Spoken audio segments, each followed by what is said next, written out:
8장 2절과 4절 말씀으로 문둥병자 치유에 대해서 기적에 대해서 말씀의 은혜를 나누길 원합니다. 오늘 본문의 말씀은 예수님의 네 번째 기적의 말씀이 됩니다. 이 네 번째 예수님의 기적의 말씀은요, 마가복음 1장과 또한 누가복음 5장에 같은 내용의 말씀이 나와 있는 것을 보게 됩니다. 즉 요한복음에만 오늘 말씀의 기적이 나타나지 않는 것을 보게 되죠. 오늘 본문에 보면 문둥병자 즉 나병 환자의 치유의 기적에 대한 그런 말씀이 있습니다. 그러나 본문을 보면 좀 이해하기가 힘든 부분이 나와 있는 것을 우리가 보게 됩니다.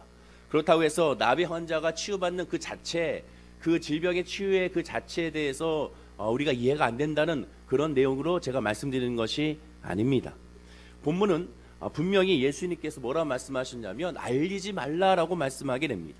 치유받은 사건에 대해서 오히려 기쁨으로 알리고 치유받은 것에 대해서 사람들에게 알리면서 예수 그리스도를 증거하고 또한 그 은혜를 서로 나누면 굉장히 좋을 텐데 예수님은 뭐라고 말씀하시느냐. 본문 4절에 보면 예수께서 이르시되 삼가 아무에게도 이르지 말라라고 분명히 말씀하시는 것을 보게 됩니다. 예수님은 지금 이 나병 환자에게 불치병을 치유해 준 사실을 소문내지 말라고 말씀하시고 그 다음에 성전에 가서 율법대로 예물을 드리라고 말씀하시는 것을 보게 됩니다. 바로 이것이 이해하기가 힘들다는 것입니다. 왜냐? 세상 사람들이 이 사람이 나병 환자인 것을 모두 다 알고 있기 때문에 그렇습니다.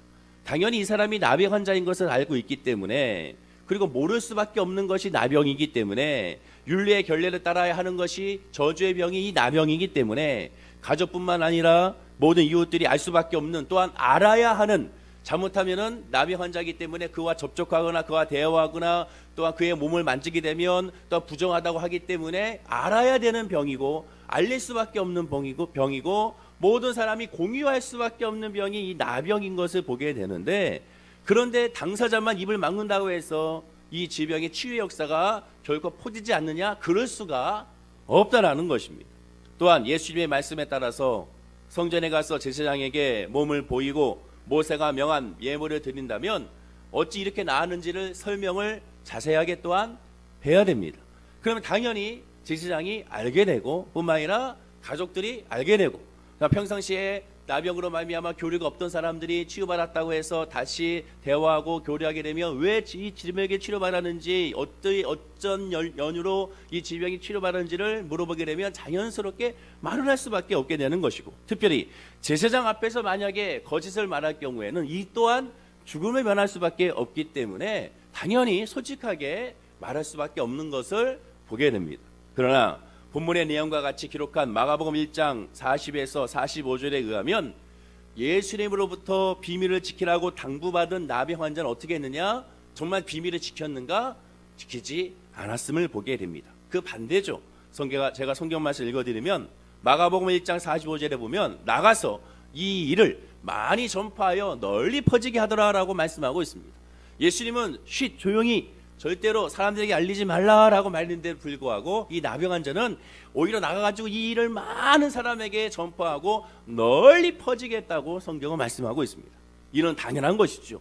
나병 환자가 나쁜 사람이 아니라는 것입니다. 어찌 가만히 있을 수가 있겠습니까? 입장 바꿔 생각해 보십시오. 나병 환자 걸렸다가 치유받았는데, 아니 우리가 암병에 걸렸다가 치유받았는데 어찌 사람들에게 우리가 말을 하지 않을 수가 있겠습니까? 당연하게 열심히 나가서 소리내며 알릴 수밖에 없게 되는 것입니다. 왜냐? 나병은 감기가 아니기 때문에 그렇습니다. 나병은 불치의 병이고 저주의 병이고 외로움의 병이기 때문에 그렇습니다. 나병 환자들은 가족과 떨어져서 성 밖에 살아 있으며 가족이 가져다주는 음식과 의복으로 연명해야 하는 사람이 나병 환자며, 결국 그러면서 외로움과 함께 서서히 죽어가는 병이 나병이기 때문에 그렇습니다.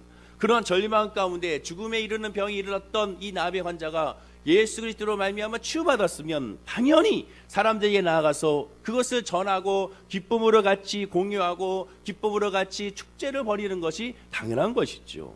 아무리 당시에 통신과 교통수단이 발달이 되지 않았다 하더라도 한국의 속담처럼 남 많은 새가 듣고 밥 많은 쥐가 들으며 발 없는 말이 천리를 가기 마련이기 때문에 내가 굳이 말을 하지 않아도 자연스럽게 소문이 날 수밖에 없는 것을 보게 됩니다. 또한 이 나병 환자의 부모 같은 경우, 또한 가족 같은 경우 당연히 사람들에게 내 사랑하는 아들이, 내 사랑하는 우리 형이, 또한 내 사랑하는 우리 사촌이 이렇게 나병에서 치유받았다고 사람들한테 자랑할 수밖에 없고 이야기할 수밖에 없는 것을 우리가 보게 되는 것입니다. 비밀이라고 말하는 순간 이미 비밀이 아니라고 말하는 것처럼 결코 이 나병 환자의 치료의 역사가 숨길 수가 없는 당연한 것이라는 것을 우리가 인지하고 성경을 봐야 되는 것이죠. 그리고 오히려 치유받았다면 이 기쁜 소식을 정말 온 세상에 전해야 할 것입니다. 그리고 특별히 자기와 같은 나병 환자들에게 내가 예수 그리스도를 만났기 때문에 이렇게 나병에서 노임을 얻었다, 너도 가서 예수 그리스도를 만나 말하라고 전해야 되는 것이 당연한 것이고, 우리는 그것을 선교라고 하고 전도라고 하는 것을 보게 되는 것입니다. 예를 들어 사마리아 여인이 동네에 달려가 전했던 것처럼, 동네 사람들에게 내가 메시아를 만났다라고 열심히 전했던 것처럼, 예수를 만난 안드레가 형 시몬에게 찾아가 우리가 메시아를 만났다 하고 데리고 예수께, 바로 이 시몬, 형 시몬 베드로를 예수님께 데리고 온 것처럼 당연히 좋은 소식은 공유할 수밖에 없는 것입니다. 당연히 전해야 되는 것입니다. 그러나 예수님은 쉿 조용시켰던 것을 보게 됩니다. 왜 그럴까? 왜 예수님은 지키지도 못할 말씀을 이 나병 환자에게 했고 그로 말미암아 오히려 더 퍼지게 했었을까? 제일 첫 번째 우리가 생각해 봐야 될 것은 나병 환자가 치유받고 교만해질까 봐 그런가라고 생각할 수가 있습니다. 물론 그럴 수 있습니다. 자기 자랑으로 포장할 수가 있습니다. 처음에는 예수 그리스도만 나타냈다가 서서히 자기의 영광으로, 하나님의 영광이 아닌 자기 영광으로 서서히 바뀔 수도 있습니다. 그래서 예수님께서 막으실 수도 있습니다. 또 두 번째는 기복신앙으로 말미암아 예수님을 따를까 봐 그럴 수도 있습니다. 물론 그럴 수 있죠. 예수님의 다가오는 목적이 단지 질병의 치유 때문에 다가오는 것에 대해서 예수님이 경계하시기 위하여 그렇게 막을 수도 있습니다. 그러나 이것도 저것도 진짜 이유는 될 수가 없는 것입니다. 그럼 진짜 이유는 무엇일까? 다른 곳에 있습니다. 간단합니다. 예수님이 이 땅에 오신 목적이 무엇인지를 살펴보면 그 정확한 이유를 알 수가 있을 것입니다. 예수님이 40번의 기적을 일으킨 목적이 무엇인지를 알면 그 이유를 알 수가 있을 것입니다. 아니, 우리가 예배드리는 목적이 무엇인지를 알면 그 이유를 알 수가 있는 것이고, 진짜 목적이 무엇인지를 알면 이 새벽에 나와 하나님께 부르짖고 간구하는 그 이유가 무엇인지 정확하게 깨달아 알면 정확한 이유를 알 수가 있다라는 것입니다. 예수는 그리스도이기 때문에 그렇다는 것을 우리가 고백하게 되는 것이죠. 즉 바로 예수님은 복음을 전해했기 때문에, 하나님의 나라를 전해했기 때문에, 예수님이 이 땅에 오신 진짜 목적을 알리고 싶었기 때문에 그러하셨다는 것을 우리가 알 수가 있게 되는 것입니다. 그러나 나병 환자가 약속을 지키지 못하는 바람에 그 결과가 어떻게 됐습니까? 마가복음 1장 45절에 보면, 그러나 그 사람이 나가서 이 일을 많이 전파하여 널리 퍼지게 하니 그러므로 예수께서 다시는 드러나게 동네에 들어가지 못하시고 오직 바깥 한적한 곳에 계셨다라고 말씀하게 됩니다. 나병 환자가 많은 사람들에게 그 질병의 치유를 알려줬을 때 수많은 사람들이 예수님께 몰려옴으로 말미암아 동네에 들어가서 복음을 전하지 못하는 상황이 퍼지게 된 것을 우리가 보게 되는 것입니다. 예수님은 동네에 들어갈 수 없었습니다. 복음을 전하러 이 땅에 오셨는데, 예수는 하나님의 나라를 선포하러 이 땅에 오셨는데, 회개의 복음을 선포하러 오셨는데 동네에 들어가 복음을 전할 수 없는 상황 가운데 놓이게 됐던 것입니다. 그런데 그렇다면 진짜 복음을 전할 수 없기에 예수님께서 나병 환자에게 비밀을 당부하셨던 것일까? 그런데 성경에 보면 또 그렇지 않다는 것도 나옵니다. 왜냐? 1장 45절에 보면 이런 말씀이 뒤에 나옵니다. 그러므로 예수께서 다시는 드러나게 동네에 들어가지 못하시고 오직 바깥 한적한 곳에 계셨으나, 이 부분만 보면 복음을 전해야 되는데 전하지 못하고 동네에 들어가지 못하는 안타까움을 우리가 볼 수가 있습니다. 그런데 계셨으나 사방에서 사람들이 그에게로 나아오더라라고 말씀하고 있습니다. 가만히 생각해 봤더니 동네에 들어가지 않은 하셔도 사람들이 알아서 예수께 나오면 복음을 전하는데, 하나님의 나라를 선포하는데 전혀 지장이 없는 것을 보게 됩니다. 또한 성도 여러분, 예수님이 누구십니까? 예수님은 하나님의 아들이시죠. 즉 예수님은 전지전능하신 하나님이라는 겁니다. 예수님이 할 수 없는 것이 없다라는 것이죠. 할 수 있는 것밖에 없는 것을 보게 됩니다. 즉 예수님이 나병 환자가 비밀을 지켜달라고 얘기했을 때 그 나병 환자가 정말 비밀을 지킬 것인지 지키지 못할 것인지에 대해서 예수님은 모르고 그렇게 당부하셨다는 것이 아니라는 것입니다.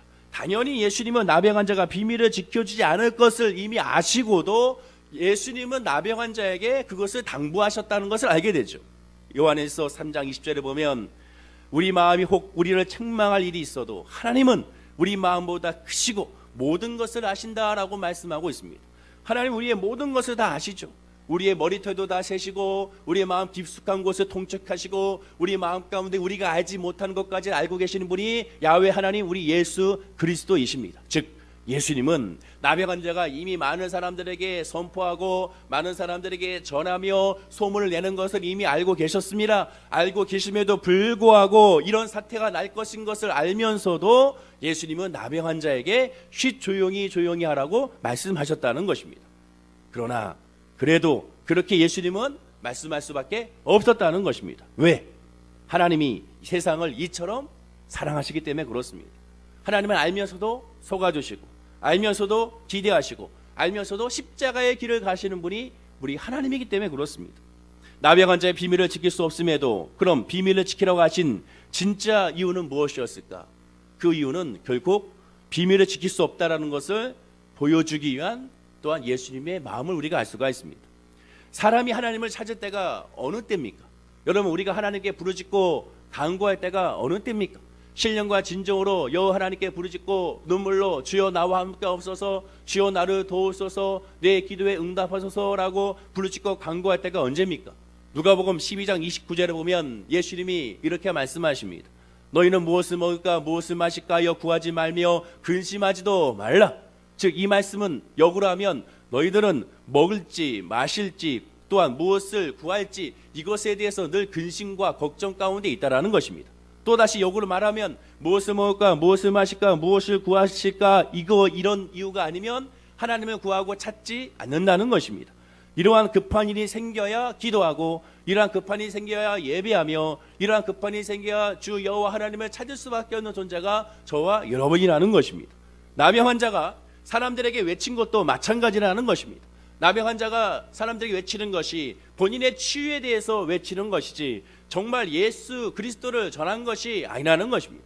예수 그리스도의 복음을 전하는 것이 아니라 즉 예수님의 진짜 이 땅에 오신 목적이 예수는 그리스도시요 살아계신 하나님의 아들이라는 것을 전해야 되는데 그것을 전하는 것이 아니라 예수는 나의 치료자, 예수는 나의 질병의 치료자, 예수는 내 삶에 구하는 것을 책임져 주는 자, 예수는 나에게 마실 것을 주는 자, 예수는 나에게 먹을 것을 주는 자, 즉 예수 그리스도를 그리스도라고 고백하는 것이 아니라 예수는 나에게 채우시는 하나님이라고 고백하는 것에 대해서 경계하셨다는 것입니다.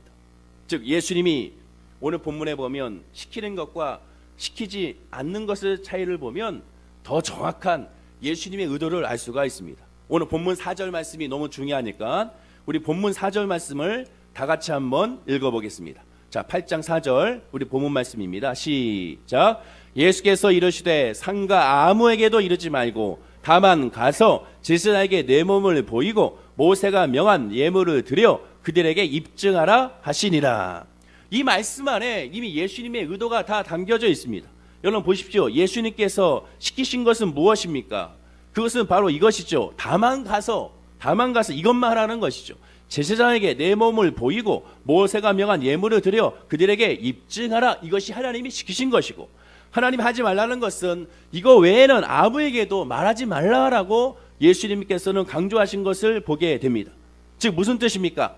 시킨 것은 나병 환자에게 제사장에게 가서 몸을 보이고 모세가 명한 예물을 드리고 그들에게 입증하라는 이 뜻은 나병 환자는 저주의 병 또한 죄로 말미암은 죄의 징계의 병이라고 생각했기 때문에 자기의 몸이 깨끗한 몸을 제사장에게 보여서 정결 의식을 행하여 다시 한번 이제는 하나님의 예배 자리에 참석하게 되고 회중에 참석하게 되고 말씀에 참석하게 되고 또한 성도의 교제에 참석하게 하는 것이 바로 이 제사장의 율례의 규범이었습니다.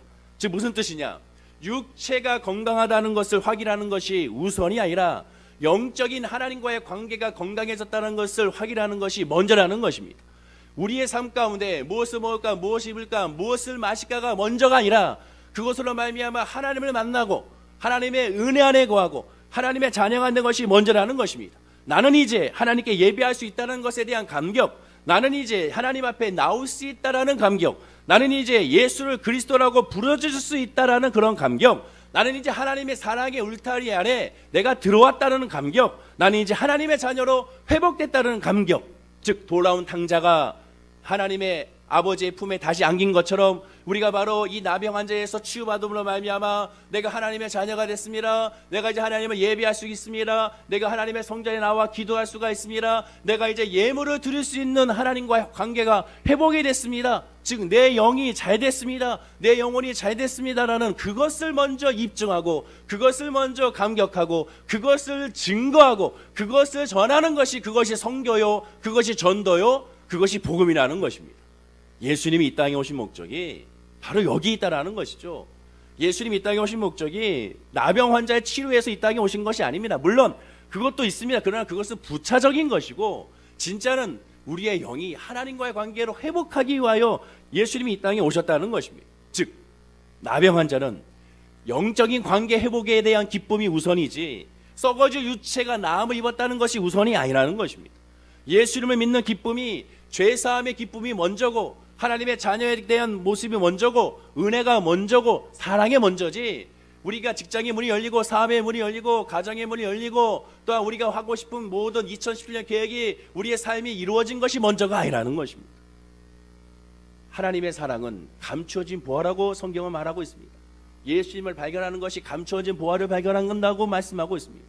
즉 무슨 뜻입니까? 이것은 아무나 발견할 수가 없다라는 것입니다. 하나님의 영적인 관계를 회복하고 영혼이 잘 되는 것에 대한 감격과 기쁨은 감추인 보화라는 것이죠. 우리가 왜 2017년도에 이 새벽에 피곤함에도 불구하고 나와 하나님을 예비합니까? 그것은 나병 환자의 치유에 대한 기쁨 때문에 나온 것이 아니라, 진짜 기적은 내가 하나님의 자녀구나, 내 죄사함의 역사가 나타났구나, 하나님이 나를 책임져 주시는구나, 하나님의 은혜 안에 내가 들어가 있구나, 이것에 대한 감격과 이것에 대한 축복으로 말미암아 우리의 한 해가 시작되는 것을 깨달아 알기 위하여, 그것이 이하여 40번의 예수님의 기적이 일어났고 그 기적이 내 삶 가운데 이루어졌음을 선포하기 위하여 우리가 이 시간에 예배하고 기도하신 줄로 믿습니다. 예수님은 죄인을 용서하고 구원하러 이 땅에 오셨습니다. 바로 이것이, 이 뜻이 바로 나병 환자에게 주어진 예수님의 뜻이라는 것이죠. 십자가의 뜻은 무엇입니까? 도무지 말로는 인간을 고치고 그 죄를 씻을 수가 없다라는 것이 바로 십자가의 보혈의 능력입니다. 오늘날 저와 여러분은 예수님을 만나기 전에는 영적으로 나병 환자였다라는 것입니다. 그러나 이제 예수님의 십자가 은혜로 깨끗함을 받았다는 것이죠. 이 자리에 나와 예배드리는 그 자체가 바로 그거에 대한 하나의 증거가 되는 것입니다. 지금도 예수님은 나병 환자에게 말했던 것처럼 지금도 이 시간에 저와 여러분에게 당부하고 계신다는 것이죠. 무엇을? 오늘 본문 4절 말씀을 당부하고 계십니다. 다시 한번 우리 본문 4절 말씀을 우리 한번 읽어보겠습니다. 천천히 한번 읽겠습니다. 시작. 예수께서 이르시되 삼가 아무에게도 이르지 말고 다만 가서 제사장에게 내 몸을 보이고 모세가 명한 예물을 드려 그들에게 입증하라 하시니라. 비밀로 하라는 것은 오직 은혜로 하나님의 선물을 받았다는 것을 알라라는 것입니다. 그리고 그 은혜로 내가 살아감을 평상시에 모든 평생에 감사하고 하나님과 세상과 사람 앞에 더욱 겸손해지라고 예수님은 나병 환자에게 말씀하신 것입니다. 여러분, 이 새벽에 우리가 무엇을 자랑하는지를 살펴봐야 됩니다. 나병 환자가 나병에서 치유받은 것을 자랑하느냐, 아니면 예수만 자랑하느냐? 치유받은 것이 목적이냐, 예수를 만나는 것이 목적이냐? 하나님의 만남으로 말미암아 하나님의 은혜 안에 구하고 하나님의 사랑 안에 구하고 하나님의 기쁨 안에 구하는 것이 우선이냐, 아니면은 2017년도에 내 삶 가운데 물질의 축복을 받는 것이 우선인지를 살펴보라고 예수는 우리에게 말씀해주고 있는 것입니다. 2017년도에 세상적인 것이 아닌 예수를 자랑하고 예수님이 나를 사랑하고 내가 예수를 그리스도를 사랑하는 나 자신을 발견할 때 그것이 바로 기적 중에 기적이라는 것입니다. 요한복음 15장 5절은 말씀합니다. 나를 떠나서는 너희가 아무것도 할 수 없습니다. 2017년도에 바로 이것을 우리가 깨달아 알기 위하여 우리가 이 새벽에 나와 기도하고 간구하는 것입니다. 그렇구나, 내가 예수를 떠나서는 아무것도 할 수 없구나. 예수님만이 나의 힘이요, 예수님만이 나의 능력이요, 예수님만이 나의 소망이구나. 따라서 내가 이 새벽에 구하고 간구할 것은, 내 가정을 위하여 구하고 간구할 것은 우리 월계 순복교회를 위하여 구하고 간구할 것은, 이 나라와 민족을 위하여 구하고 간구할 것은 바로 예수 그리스도구나.